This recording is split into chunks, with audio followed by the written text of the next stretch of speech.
Pickles and cheese sauce. It's not recording you. That means we're good, and welcome back to another episode of Nerd Rant. I am your co-host, Dr. Zombrain, also known as Seth. And you're the co-host? Okay, I guess I'm the host today, guys. Hi, I'm your host, JJ. That's not how it works. We're co-hosts. No, but you said you're a co-host. I'm a co-host. But like, there's host and co-host, like president and vice president is not. But that's not vice president and vice president. But that means I take the lead role anyway. But like, wow, because I'm older and better. Whoa. I win more 1v1s in Fortnite, so. I mean, I can't say you're wrong, but like, that's not how that works. Isn't that how people decide the president of companies? Yeah, just 1v1 in Fortnite. Of course. Anyway, I'm so tired. I rolled my ankle so many times.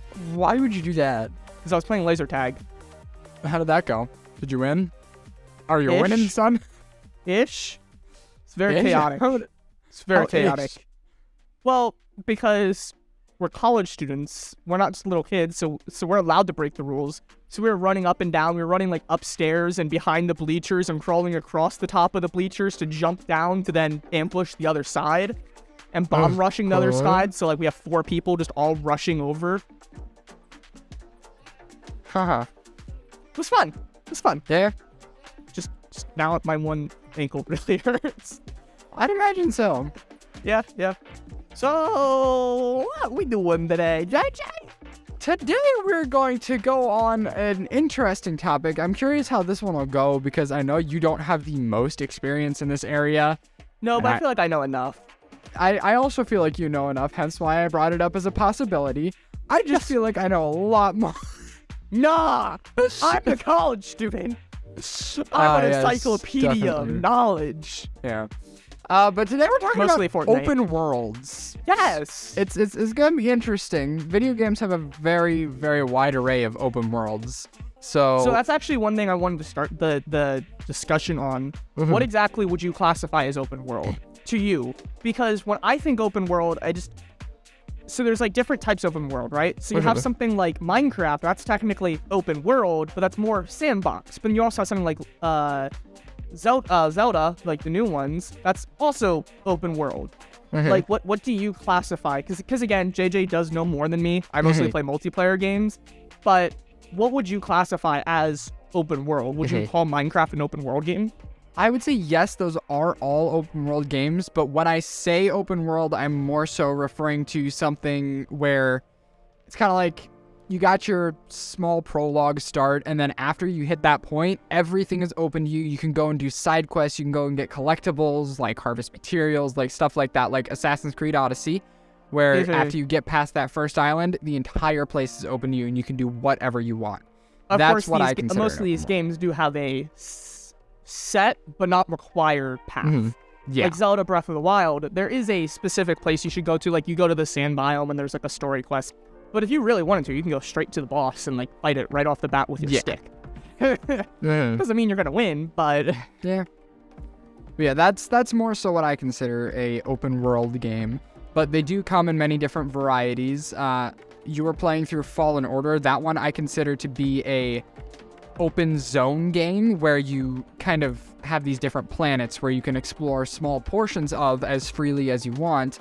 But it's not an open world because you can't just go anywhere all at once. Yeah. Isn't the new Star Wars game going to be really open world? Like you could choose different classes, go to anything at any time. Mm-hmm. I am actually kind of looking forward to that. Not so much as a Star Wars game, just the concept. Like when you have true free open world, those are fun. No matter the concept. Like when you can choose whatever you want, because that also adds a crap ton of replayability. Yeah. Like being able to go to, I want to be a Jedi going to planet 1. Now I want to be a Jedi going to planet 2 at the beginning. But now I want to, like you can really replay, and it can be very vastly different every playthrough. Yeah. So where do you want to like go with this conversation? Like, because there's a lot to talk about. Like we can talk about 100%ing. Like Zelda, you have like the 500 Korok seeds you can go collect, right? Like 100%ing like achievements, but you also have like gameplay. So where do you want to go with this? Because again, it's a really general topic. I figure we can start with like the world itself. Like a couple points I have here are like immersion and like how good the world is at like putting you inside of it, and like the quality of the world. Like how would the world affect the player in a sense? Like I know one of the best examples I can think of right now is Harry Potter, Hogwarts Legacy just came out. And people have been begging to have some video game form of Hogwarts for a very, very long time. And the fact that it's now there, they nailed it. Like, people are so excited to be walking around that place that they've read about in the books, to see in the movies, and it lives up to all those expectations and descriptions we've seen before. And so it's just building that kind of world has so much power for the player. Okay. So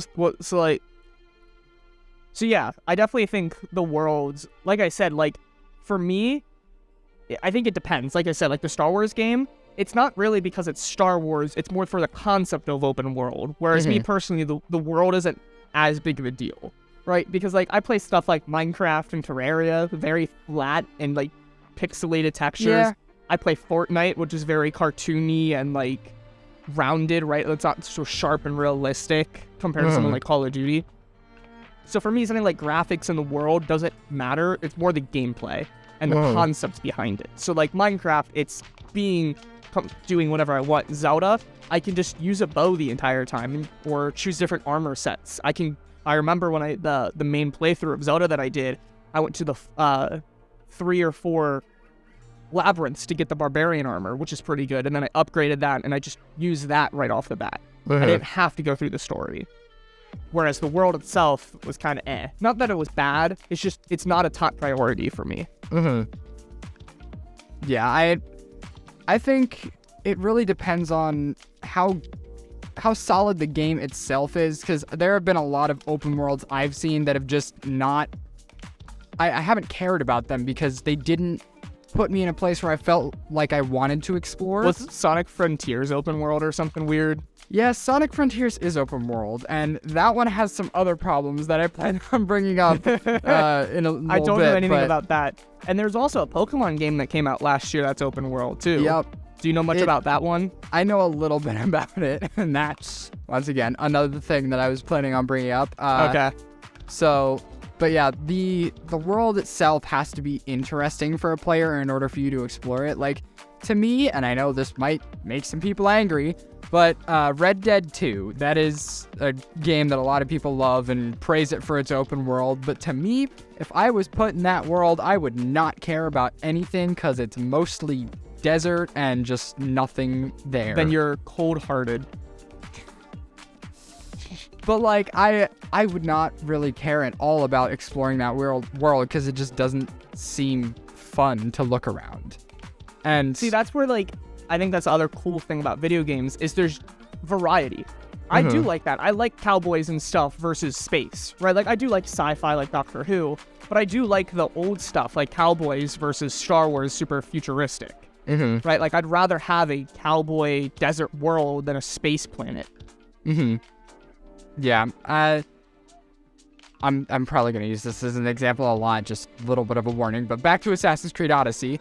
The the world there was really cool, and not only because they managed to make it like for a game that came out in, what was it, 2016, 2018, somewhere around there, it is freaking gorgeous for ancient Greece. Like, ancient Greece itself is not the prettiest place in the world right now, but they managed to, like, make it look so gorgeous. Like, you could stand on top of a mountain and just look out over the horizon, and it would be absolutely stunning. And you don't have to have an uber powerful system for it either, because my laptop is not an uber powerful system, but it can still run it on pretty good graphics, and it looks fantastic, and it makes me want to just go out and find these places where I can sit up high and just look over everything. It's amazing. And in the DLC worlds, not real places, but they have Elysium and Hades where you can go and look, and Hades is not a beautiful place, but dang, it's impressive. Like, if you're standing on top of, like, one of their high spires, you're just looking out over the scorched landscape, pools of, like, lava just around. It looks pretty cool. Yeah, it was 2018. Okay, cool. Which is still pretty good. Yeah. Yeah. I have played a little bit. I got through, like, the beginning of Assassin's Creed Odyssey, so I do know visually. And I was on a PS4, which is new as PS4, but at this point, like, my PS4 is dying. Yeah. Yeah. So even that, it looked really good. There is no updated version, is there? I know they released a actual game update that upped it to like 60 frames or something like that. I mean, like a pro, like a PS5 version type of thing. I don't think so. Those are the types of games that I would love, because, like, imagine that with, like, the Lumens or something. Yeah, that would look fantastic. Those types of games are phenomenal for that kind of stuff. Yeah. That's where, again, I love having my PS5, the fact that I have that ability that I could go for, like, the PS5 has this option that I can go for speed, like, I can get, like, 120 FPS, or I can go, like, 60 FPS, but have, like, high-end graphics. The fact that I have that option, it's really nice. Because something like Call of Duty, I don't really care about how it looks, because I'm just trying to go fast. I just want a smooth gameplay. But if I'm playing a story game like Assassin's Creed Odyssey, I want that visuals. Yeah. But yeah, the world and how it looks and feels is very, very important to just the game in general. Yeah. How about gameplay? What kind of gameplay do you want in an open world? So, other than free. But you do what you want. So my ideal open world would be, okay, so you have side quests, but not too many. Like, I think Skyrim, perfect example of too many side quests. I could not care less about the amount of side quests in that game. I do almost none of them.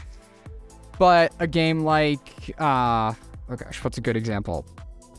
I don't know. Heck, even saying Borderlands? I think Spider-Man might be a good example. Spider-Man? Like, Yeah. the side quests in there felt important because they actually still applied to the character and the story.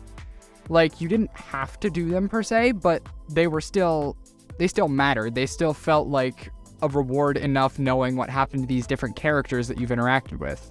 And that's the kind of side quest that I like to see. And I know it's kind of hard to do that when the character is not plausibly acquainted with every single person in this area, but, you know, have them somehow tie in or have their little side story actually apply to the character's growth in some way. That's fair. I'm mixed. I think it all depends on the side quests, right? Like, when you have, like, 50 go fetch, like I said, earlier, Zelda, and, like, the Korok seeds, and there's, like, 500 where, like, okay, put an apple in these 3 little bowls. Here's one. Go jump in the middle with your glider in the middle of this little pond of rocks. Boom, there's another one. Like, those are kind of like, Those are kind of annoying. Yeah. You do need to, like, if you want 100% it, you need to do it.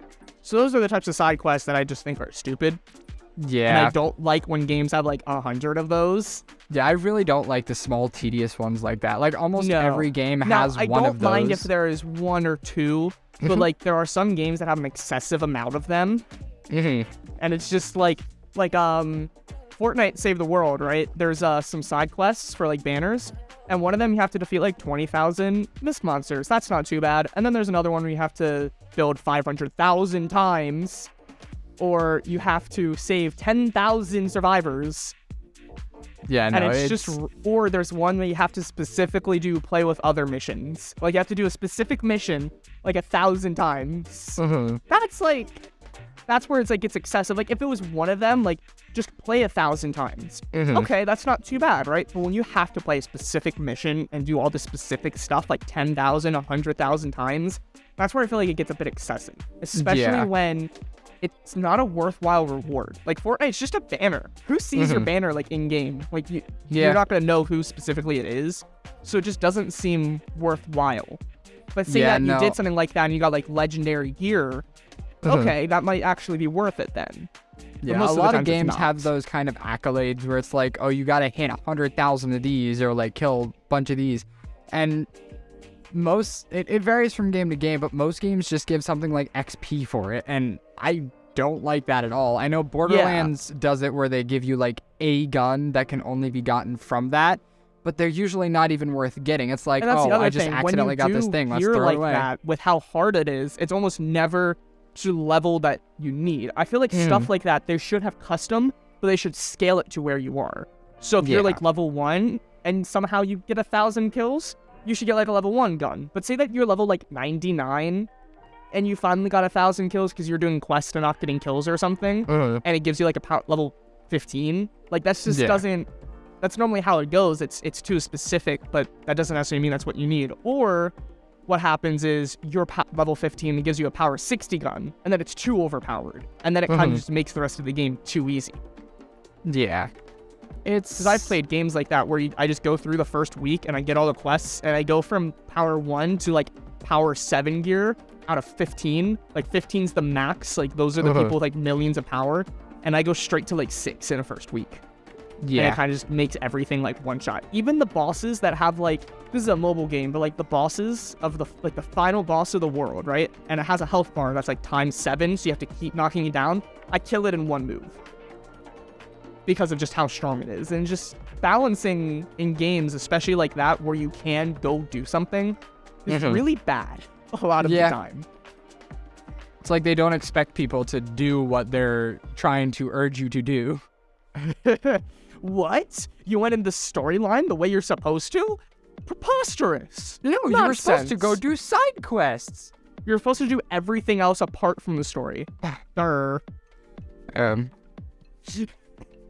supposed to spend 15 hours in game before you did the stuff that takes 5 minutes. Yeah. Don't even get me started on the freaking map exploration stuff. Like, a lot of games will have it so, like, you have to, kind of like a Minecraft map where you have to go on every part of the map to discover it. And usually there's an achievement for that. But if it's a big map, like, say, Assassin's Creed Odyssey, where you have to spend an hour sailing down one side of the map and then do that, like, 8 times over just to get every pixel. And, oh, if you miss one pixel, good luck finding where it's at. I think Zelda does it really well, where it's a decently sized map, but you have to like explore the towers. Some of them are harder than others. Right? You have like you have to use like fire arrows to get rid of the twine and vines and branches and stuff to actually be able to climb up. But once you do it, you get a really big portion of the map. Sometimes some are smaller than others, but you just have like 15, 16 of those across the entire map. And when you do it, you do it. You don't have. Once you get it, you unlock that entire section. Yeah, I like that too, and the older Assassin's Creed Spider-Man, games right? did it. Like Spider-Man did that too. I think that's a really good way of doing it. Yeah, the viewpoints at Assassin's Creed were used to be where it's like you go up on this perch and you look out over the land, and basically as far as you can see from that point is then discovered on the map. And I don't know why they moved away from that, because that worked really well.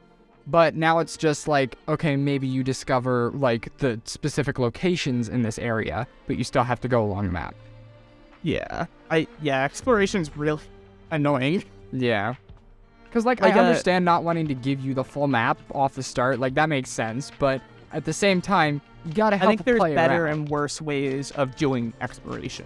Especially when it's slow, right? Say that it's a game that you can replay multiple times. Like Odyssey, I feel like there's a good bit of replay value, like doing different classes and stuff.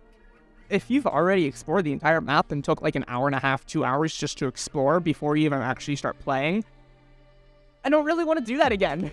Yeah, that's fair. That's fair. So, what if it was to the game and not profile? So what if you explored a map and every time you made a new profile, you just had the map explored because you did it the one time? How would you feel about a game doing it that way? I feel like from a standpoint like if it's Zelda, don't. That's not too bad. But with something like that where you have to actually go explore every single pixel, how would you feel about a game like that? I feel like that was the main purpose of something like New Game Plus, where like you carry on your save file so you can still move all of your progress over, but you restart the story and can take it from square one again. Okay. Like, I think in Assassin's Creed Odyssey, if you do a New Game Plus, you still have the map discovered, and you still, as far as I know at least, have viewpoints that you can go to and fast travel to, but you can't, like, you have to go through certain story areas again because because there are certain locked areas that are like locked behind story, which you can't really go down. I don't want that, but like the general stuff, right? Kind of like a Fortnite map, like POIs, like just giving you the POIs. Maybe the landmarks that change or like are story relevant, sure, but like the general POIs, like the main stuff, like that one, like the islands, right? Just give me the island names and that general stuff. Yeah, that makes, I like that. I didn't get far enough to do that to see that, and I'm not watching Assassin's Creed videos, so I didn't know that was a thing. But I do like that. That's a cool concept behind a new save file. Now, since we did mention it a couple times, how do you feel about the maps? How do you feel about games doing maps? Like, I pull up my map and I can fast travel to these areas. I can see locations. Again, it depends. Jedi Fallen Order, hate it. Yeah, that's fair. I don't like that map. But I also don't like a Minecraft map where it's like in your offhand and it's really small. Right? Like, I wish there was a good mix where you could have like a mini map, but you could also have a full map that you can really zoom in. Because I also have really bad eyes, so I like being able to zoom in. You know what? I wish it was like Google Earth, where you can zoom in and go to like street level, right? You can actually go in, maybe not full street level, but you can actually zoom in a lot and like see the street names or something like of the city. But then also zoom out and just go POI to POI. But Seth, also I know this might be a shocker, but a lot of games do have a full-size map and a mini-map. I know, but that's what I'm saying, like, with maps. Those are the types of maps that I prefer versus one or the other. But, dude, I don't think a lot of games have, like, a street view. Do they? Not street view. You can zoom in, and some of them, depending on the game, will have, like, smaller, kind of like how I think Fortnite did it at one point, where if you zoom in on the map, it'll bring up like the smaller named locations names. I don't think it ever did that. You don't think it ever? I thought it did that at one point. No. Half of them never really had. Some games do that where you zoom in and it'll bring up like, here's this town's name, or here's this historical location's name, or something like that. Okay. I think that would be like my optimal map.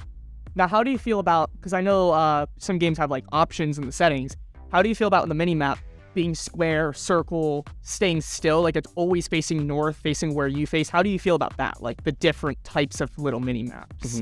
I think a mini map should rotate with you for starters. That's honestly one of my pet peeves. If a game locks it to always facing north, that doesn't help me in any way. I'm not gonna know like, okay, I need to turn this far. It's like a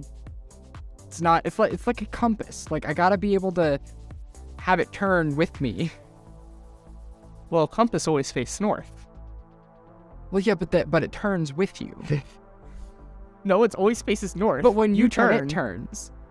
No, it still faces north. No, but when you turn, it turns. No, okay. It's still facing north. Okay, no. No. How do you think compasses work? They always face north, but when no matter you turn, what. it turns. No, it still faces north. Yes, but it doesn't face forward. It faces north. Because it's turning. Because if you're turning, then the needle is turning. It's facing north, but it is turning because you are moving the compass. You hold it facing forward, and forward is south. When you turn around, it's still going to be facing the same direction. You're looking a different place, but it's still pointing north. The red never moves. It's always north. Clearly you don't go outside much. Let me explain it like this.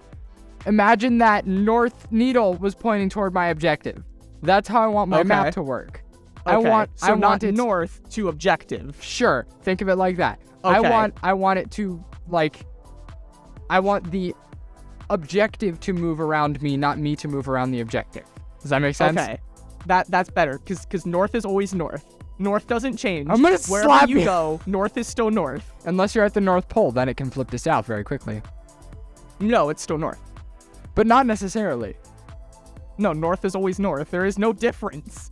North does not change. Unless you steamrolled the globe. Then it turns into a pancake and everything is north and south simultaneously. No. It's not how that works. We're not going to flat Earth theory. Or is it? The Earth's not flat, JJ. I've already proven you wrong on multiple podcasts. You're right, it's a donut. Don't make me pull this. Honestly, valid. Anyways. But no, Okay, so speaking of that, how do you feel about like waypoints, right? Because especially when you go to like these very vast open world, you can maybe like something like Minecraft, right, where you can build your own home, like set up base and like have storage. Like what is it, Rust, I think, where you can really, it's like open world, you can build a base and stuff. How do you feel about like waypoints? Because some lock you in, some you have to place something down. So just to clarify, waypoints. Waypoints. But they're waves. No. They wobble. No. I don't know what games you play. They wobble. They're waypoints because they show you the way. Do you know the way? Do you know the way? No. Clearly not. You're calling them my waypoints. Compass points south.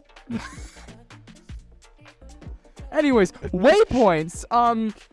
Yeah, you mean okay? It's like the way you go about doing stuff, like doing waypoints. So like marking things or things, whether it be an objective, whether it just be, hey, I just want to go here, right? Like there's a shop here, right? So I want to mark that on my map. How do you think that should go? Because I feel like there's been different types, like mini maps and stuff. Like how do you want that to be? All right. So I think honestly the most useful waypoint I've seen in a game is probably just like the dual purpose one where like you can mark a objective specifically and it'll just like that objective will be the icon and you just locate there and you can go there, or it marks like any spot on the map that you just try and mark. Okay. Like now, how do you feel about, on top of that, how do you feel about like side quests having them? Like I remember playing Odyssey and there's like 50 things across my like compass on top and stuff. Yeah, and it kind of gets annoying. I like having markers, but I don't like having them all in my face. I like being able to see them when I open the map. So like if I open my map, I want to be able to see all the icons there, and I can select one with my waypoint that I want to show in the open world. And I feel like that makes a lot of sense. But I feel like having all of them right there in front of you is a little bit overwhelming to the player, and it can be confusing. Like, was I going for this one or was I going for that one? Especially when you get farther in and you have like 50 of those side quests where it's just go collect. Like Odyssey, like I had all of those like eliminate ones, and they're all like level 50, and I just started. I'm like, I can't do any of this. Stop telling me where these are. Or Fortnite Save the World, you have all these like side quests, and it just, I don't like when it just shows up when you're close to it. Like I just try to like target it, and like it shows it over here like 0 out of 3, and I don't know if it's on the map until it's discovered, and even if it's discovered, I have to get close to it. Or if I'm just trying to do a specific quest. I think if I have a quest for it and you're telling me it's on this tiny map, you should tell me where it is, or at least a general area, kind of like how they do the medkit quest, where it's like, it's in this area, go find it. But yeah, I think those are a little bit tedious. Yeah. What else? What other types of like gameplay mechanics are there with maps? Because again, I don't play it as much. So is there other like specific parts of maps that you want to talk about? Because we have like 4 minutes before our halfway. It's worth bringing up what Zelda did, where you can place like your own custom markers wherever you want. It's kind of like how you can just mark anywhere on the map, but you can have these different symbols, different colors, and just leave them on the map wherever you want. I think that's an interesting concept for a mechanic. I don't think they nailed it very well, but I do think that is something worth looking into for more games. I think... Yeah, I did like that, because like Subnautica, I have to like make a full thing and throw it down and name it, and you only get like 4 of them. And it's just like home or not home. Like, yeah, it's just kind of, it's a little hard, but now that you're mentioning that, I do remember what Zelda did, and I did like that versus some other games where it's just, I think it was a really cool concept. I do think though it needs some polishing. I think you should have an option to have them show up on your compass. That way it doesn't get overwhelming if I have a bunch of them, and you should have an option to hide them on your map. Because, like, what if I want to mark this cool thing that I just found in the terrain of the world, and I want to come back here at some point, but I don't want it on my map all of the time, because then, you know, your map gets cluttered. That's why if you write down find a bunch of those things. No, I don't want to do that, because that's dumb. Take a screenshot of the chords. No, because I'm on Xbox and can't take a screenshot. Really? No, hypothetically. I'm just saying, like, if you're on console, you can't, like, it's not that easy to take a screenshot. Yeah, it is. The only click, boom, done. On Screenshot. Series X, it's easy because you can just press the one button and it takes a screenshot. But past That's stupid Xbox if you consoles, you couldn't screenshot very easy without having to go through this whole process. It's PS4 and PS5. Just one click, boom, done. Screenshot. Yeah, you know why? Because PS4 and 5 didn't have a bunch of other features that are way more practical than taking screenshot. Yeah, it did. It had record, broadcast, video, like a whole bunch of other stuff. Yeah, but it had way more. But Xbox is more practical. It has other purposes instead of just gaming. So, anyways, this isn't about like consoles. watching TV. We're moving like on. Watching TV. Anyways, that's the whole point of the Xbox One, right? So yeah, TV. The Zelda thing that was Zelda cool. map. Yeah. Yep. Would you want? Okay, so I am thinking about getting a Switch, a Switch Lite, a used Switch Lite, so I can bring it to camp this weekend. Yeah. Or not this weekend, this summer, so I can do my Fortnite dailies because I'm a nerd. Yeah. But I do want to play because the new Zelda games should be coming out soon. Do you know when it's coming out? No, but did you hear it's gonna launch for $70 at launch? I mean, are you surprised by that? Games have been launching at 60 for 2 to 3 years now. And Nintendo was the one to kick it up to 60 last. It was 50. And then Nintendo kicked it up to 60. Now Nintendo's kicking it up to 70, meaning the rest of the gaming is probably going to follow. It's been 70 for a while. Where have you been shopping? It's been 60 for everything. No, Modern Warfare 2 was 70 right off the bat. A lot of games have been 70 off the bat. That's greedy, my G. Most games I've seen everywhere Most are new 60. games that have come out in the past 6 months have started at 70. Not that I'm aware of, especially the AAA ones. They're mostly just 60. Hogwarts Legacy was 60. Halo Infinite was 60. Halo Infinite's old at this point. Assassin's Creed Valhalla was 60. All, in the last 6 months, a lot of them have been 70 off the rip. I know Modern Warfare 2 was, and that wasn't the first. Name them. Name them for me. I'm looking it up. Cool. Okay. It's recording. Did okay, it talk? Cool. It's recording. You. Cool. Oh, all right. So I did also look it up. Apparently, Call of Duty Modern Warfare 2, God of War Ragnarok, and the Callisto Protocol were all ones that released end of last year, beginning of this year that were $70. Yeah, like I said, the last 6 months or so. Yeah. Have released 70, and the main thing that when I Google video game prices 2023 launch prices, the first thing I see is Xbox stating their major their first party studio that's funny because titles the first thing for I 70. saw was how PlayStation was leading that kind of inflation charge. Oh no, I see Xbox. I see PlayStation. When is that date? When did that come out? September 2022. Oh, this is December. Yeah. But either way, it's not new. It's happened. Yeah, a little bit. What a surprise! I was right again. Just saying. I wasn't wrong though. Hogwarts Legacy was only $60, so. It was $60? Yes. Yeah, I thought so. Because that one was compared to these other games, that one I feel like has been in the works a lot longer. Because I feel like there's a lot of delays, wasn't there? Yeah. There's a good few delays, so I bet if it was originally supposed to be released when it did, now, it probably would have been 70. Because a lot of that kind of stuff, I think it's set in place a lot earlier than people realize. But yeah, no, almost all the games on my wish list right now, on Epic at least, are going to be $70 when they come out. Yeah, no, it is a new thing, inflation and everything. It is. I feel that harder than it should, because I buy little cookies before chapel in the morning. And last semester, they were $1.30. Now they're $1.60. They were $1.70, and they went down to $1.60 again. But in a different vending machine, it's $1.50. What is going on? Gotta get that sweet vending machine with the $1.50 cookies. No, but inflation is really annoying. Yeah. But no, it's not a new thing. It's been happening for a while, and it's only going to go up. Because, I remember, the deluxe edition, which used to be 70, is now 90 for Modern Warfare 2. Yeah. It's not okay. Which is why it breaks my brain as to how Mojang is still releasing their games for $20 a month. I think it's because... Well, especially because Bedrock is so much more popular. Even though Java's better, and almost everyone that I've seen has so many complaints about Bedrock. I do think they have some pros, but overall, I like it. However, it is cheap. It's on everything. And do you know what they have? microtransactions. Make your skin look cool because you're spending money. You want this texture pack? $5. You want this simple map? You want this simple, like all this? $5, $6, $7. Yeah. 50 cents for this cool shoes. Mhm. Like, cheaper, like kind of like Fortnite, right? It's free to play on like everything, almost everything, but give us money for stuff. Yeah. And it's like shoved down you, like, here's stuff. Here's some cool stuff. Which I do want to admit, when it comes to open world games and just single player games in general lately, they do really well at not doing a bad job at that.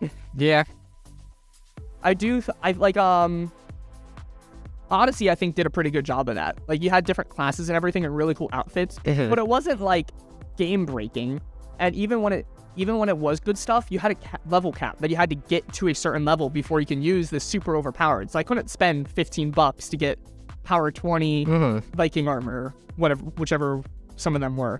You had to actually get to a level to use it, which I think is a great way to make sure it's not pay to win. Yeah. Looks like you're looking something up. Do you want to like say something? I want to mention, because you said Minecraft. Did you see Dream's Instagram post by chance? No. I had to take a minute and remember what day it was, because he posted here. Let me screenshot it and send it to you. I had. Should I be worried? Yeah, no. Did you open up Minecraft today? I did. Yeah, the launcher's on fire. It's on fire. It's on fire. I saw somebody saying, I think it was Exumer Void. This is just general gaming news for people that like Minecraft. He said, like, this is a really small update with just bug fixes, this snapshot. And that normally happens before a pre-release, but he's also like, April's like 3 days away. So that's probably why. Should I be worried? But yeah, I'm scared. Here's this letter that Dream got from YouTube. I'm going to read it for the podcast here. It says, "We wanted to reach out to you as a display of our appreciation for everything you've done for our platform. You played an integral role in building one of the largest and most diverse communities of fans and content creators that YouTube has ever seen, and your passion for the game has inspired millions of people around the world. It is for this reason that we are thrilled to announce the exciting news to you and your fans. Google is currently in the process of acquiring Minecraft." And I had to take a minute and be like, what day is it again? Oh, JJ. Technically first. I was like, time zones. no. I love that. Oh, JJ. Then I was Oh, like, JJ. yeah, this. No, but it's funny. If you go down in the comments, everyone was totally convinced. Well, they're stupid. They are stupid. I was like, So I expected this to be like, Google, our boy no, Dream being I funny. don't see that because if it was still Mojang, I would say so. But Microsoft, Google buying something from There's Microsoft, no I chance don't they see. could buy it off of And Microsoft. two, not that I don't like Dream, I just feel like he had too much controversy to become that high of a lead. Yeah. Like, that is way too much controversy, especially in the Minecraft community. I mean, and then after the face reveal, in there's the I'm Minecraft not saying community, they're though, right if or you were wrong. to pick anyone as the biggest, who would you say it is? PewDiePie. That's I'm not kidding, Minecraft. I'm kidding. Popular Mimos. Use Minecraft. No, I'm just kidding. For real though, Captain Sparkles. I could see it. Because Captain Sparkles has been around for a while doing the music videos, modded survival. He was on Minecraft Mondays and everything. Like, he's really. I and wouldn't he's say still he's there, the still biggest, but I'd say he's streaming. one of the most well-known. No, exactly. He's not biggest, but just because you're well known also doesn't make you a good fit. I feel like he's actually like understood the algorithms and worked with YouTube, right? Because that's the other thing. It's for YouTube. Yeah. And he's worked a lot with YouTube with errors of like copyright and stuff. So he really knows the system. Whereas someone like Dream, I don't really know too much. And I don't think he's necessarily been a part of that as much as Captain Sparkles. Yeah, not really. But that's not the point. This is open world. Well, actually, Minecraft is open world, so it does count. Yeah, welcome to Nerd Rant, where we rant. Anyways, back to topic. I just want to say, if any of you like listening fell for that, you're stupid. Stupid. All right, let's hop over to another part of open worlds. I have it written down here as clutter, but basically the shrubberies. Like, you got trees, you got grass, you got bushes, like all that It's like kind to of fill the map. yeah, and stuff to fill add the map. depth to it.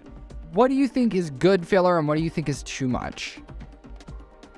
I think it again depends on the type of aesthetic you're going for, but also the area. If you have a really dense forest, I like having like tall grass and bushes and large trees if it's a forest. I do not want the entire map to be covered in bushes every 2 like blocks or something. Like that seems a bit much. So it all depends on like the type of area and the aesthetic. Do you want like a post-apocalyptic, right? So something like Last of Us, it should have a lot of that kind of stuff. That's the aesthetic. It's supposed to be overgrown. If it's like not that, it shouldn't have that. Yeah. See, now this is where I was gonna mention Sonic Frontiers. Have you seen any gameplay of it at all? No. Okay. So I don't care. So basically what they did is they said, you know what? Let's take a bumpy kind of like open field for each biome. Let's take a desert and let's take a meadow and just like they kind of put it there, didn't clutter it very much at all, and then put a bunch of rails in the sky. So there's like no clutter in that world at all, and it looks so empty. And I don't like it. It does sound bad. So, but like also like on one Sonic hand, isn't really around that. Isn't it more about grinding the rails? Yeah. On one hand, I understand it because like I'm thinking like Mario, right? Like it's just 3D Mario. Like like you're not gonna add clutter. You're not gonna add random flowers to a Mario map. Yeah. Like I get it because it is Sonic and you are going very fast around this world, so it makes sense that they if you add too much detail, you're just not gonna see. You don't want to. You also don't want to run into stuff, right? If there's like trees and bushes in the way, you're gonna run into it and break your speed. You don't want that. If you played Minecraft with 250 speed boost, you run into everything. Yeah.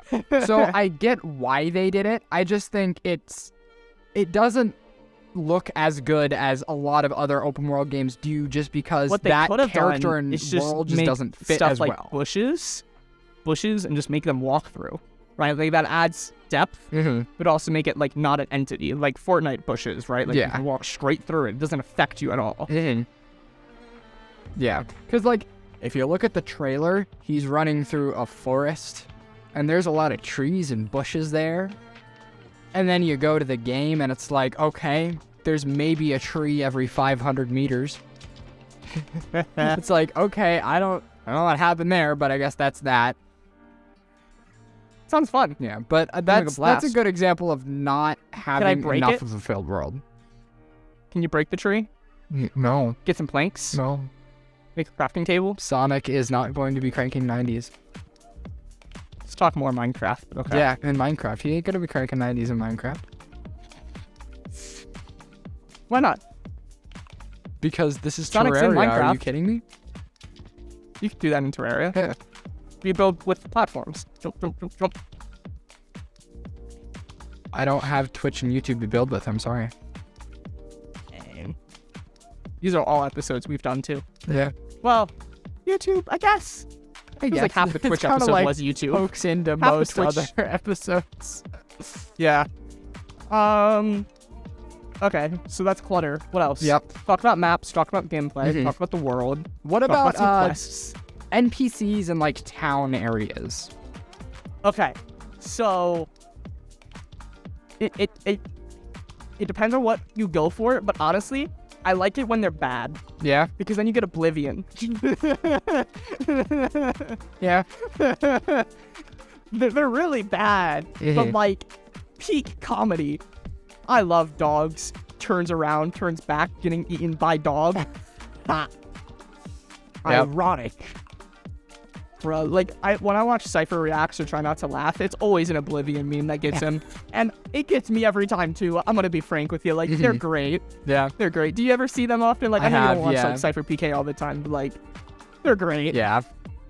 So like in that case, I want them to be bad, but in a good way. So I want them to be like funny bad. Yeah. Not just bad because like they don't work. Unless when they don't work and they fly off. Ragdoll physics style. And what do you want like the village areas to kind of look like? Again, it depends on like the style. Like if it's post-apocalyptic, I don't want it to be lush and have like 100 people living there. there should be rundown houses and like struggle for survival. Yeah, like let's say a game like Assassin's Creed Odyssey, just for an example, where there would be people and there would be houses and stuff like that. What would you kind of want it to look like? Like how thick do you want the crowds to be? How textured do you want the houses? Do you want them all to be different? Do you want some to be cut and paste? It also depend on the time period. When you go to like, Bible and you go back in those times of days, almost all the houses look very similar because they didn't have, wooden planks. I didn't have oak planks and then bricks and then like concrete to like make the different like types of houses. It's all mud, right? Yeah. So it should depend. If it's something like that, like Assassin's Creed Odyssey, they don't have that much variety. So a lot of them are going to look different. Maybe a little bit of different color, maybe gray versus white versus mud, like tan, but it's going to look the same, right? Yeah. But it's also like back then, they didn't have billions of people living on Earth. So it shouldn't be thick populations versus something like New York or like some of these futuristic Japanese type areas, especially like Japan, like Asian countries. They have a very high density, so there should be crowded. Doesn't necessarily mean it's good, but it fits the aesthetic of that location. Yeah, I think, and a lot of games actually do have this, but not many people know about it because it's usually only on PC, but there's almost always a slider for like how dense you want the entities to be in town areas. Oh, really? Yeah, like Assassin's Creed Odyssey, I'm not sure if it's on console, but on PC at least, it does have like a slider in the, I think it's in advanced settings, where you can just turn down how dense the crowds are so there's less people walking around. I don't think it's meant to be used practically like that. I think it's meant for performance enhancing and whatnot, but you know, it is there and you can use it. But I honestly prefer crowds to be denser, if anything, just because it can be fun to bowl through people sometimes, whether you're on a horse or you're just shoving people out the way. But it is fun to do that, and it does make... Honestly, though, with something like that, do you know much about the Sons of the Forest or the Forest? Do you know what it is, though? Have you heard of it? No? Okay, it's a pretty popular game. It's like single or maybe like 2 players, and the new demo for the sequel, Sons of the Forest, came out. And that one looks really good when it comes to artificial intelligence because the monsters will learn. Say that you set a trap and it fails, they will come back and know the trap's there or know about that type of trap. So say that you're doing something like that and you're running away. Imagine if you can set that up and you can hide in plain sight in a crowded crowd.